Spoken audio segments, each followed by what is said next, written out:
Ce n'est un secret pour personne que le dernier livre de Dan Brown traitait de la franc-maçonnerie. On s'est demandé même si des films comme Benjamin Gates, qui traitait plus ou moins du même sujet, n'avaient pas coupé l'herbe sous le pied de Dan Brown. Et puis tout d'un coup, on eut la surprise de découvrir que le livre de Dan Brown allait bien sortir, avec un tout autre titre, Le symbole perdu. Chez Lomas, et dans les différents éléments qui étaient fournis sur l'éventuelle clé de Salomon, on pouvait penser que Robert Lomas allait être encore l'inspirateur, puisqu'on disait notamment que la thématique pouvait se trouver autour de l'île de Roslyn de Washington. Donc Roslyn, on repensait en tout cas à ces thèmes. L'ouvrage tel qu'il s'est présenté a été quand même une certaine surprise. Et on a 50 pages terminales qui sont une apologie de la franc-maçonnerie, pour ne pas dire un plaidoyer pro domo, mais bon, en tout cas une apologie. Dan Brown ayant suffisamment dit et répété d'ailleurs qu'il était profane, qu'il n'était pas franc-maçon. Mais on a assisté vraiment à un livre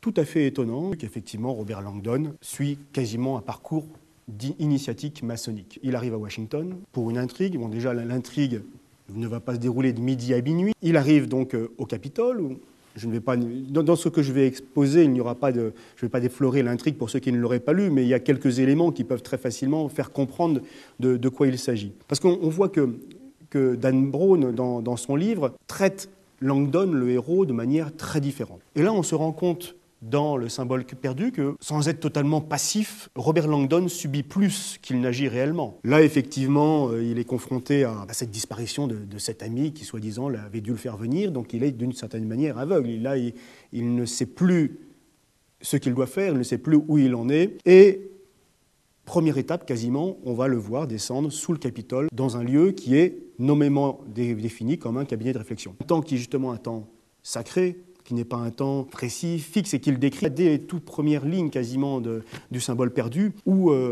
Dan Brown, une fois de plus, fait dire à Robert Langdon, en décrivant sa petite montre Mickey, quasiment qu'il est amené à décrire de livre en livre, que c'est un cadeau qui lui a été offert, l'un des héros du livre, l'un des protagonistes, en tout cas celui qui a été menacé. Il se livre à la connaissance, il découvre la connaissance, il acquiert toute cette connaissance intellectuelle de la science et de la nature. Va-t-il renaître, ne va-t-il pas renaître sous la victoire soit la mort, qui en serait un autre? Donc à travers l'apothéose, notamment l'apothéose de Washington, qui est la grande peinture qui se trouve sur la coupole du Capitole. Donc on a toutes ces notions où on a vraiment un parcours en profondeur, maçonnique, du personnage de Robert Langdon.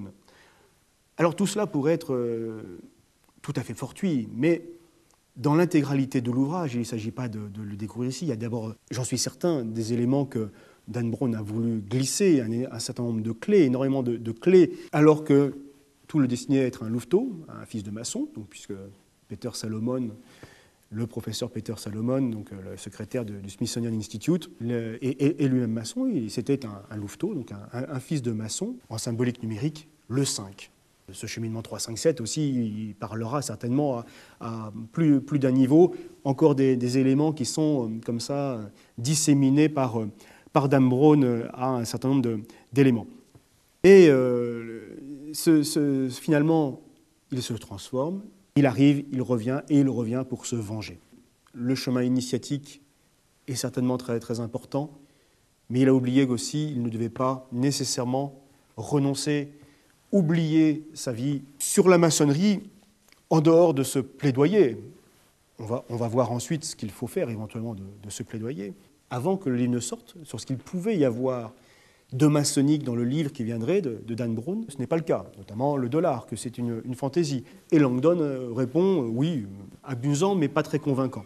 Dans les mouvements bouddhistes, et ensuite ils ont découvert qu'effectivement le troisième œil était dépassé, mais voilà, ça a été une porte d'entrée utile. Et pour récupérer et financer ces recherches, eh bien ces personnes vont commencer à faire des sortes d'expériences bienveillantes, fraternelles. Quel est le but de la quête? Peut-être qu'on ne le sait pas.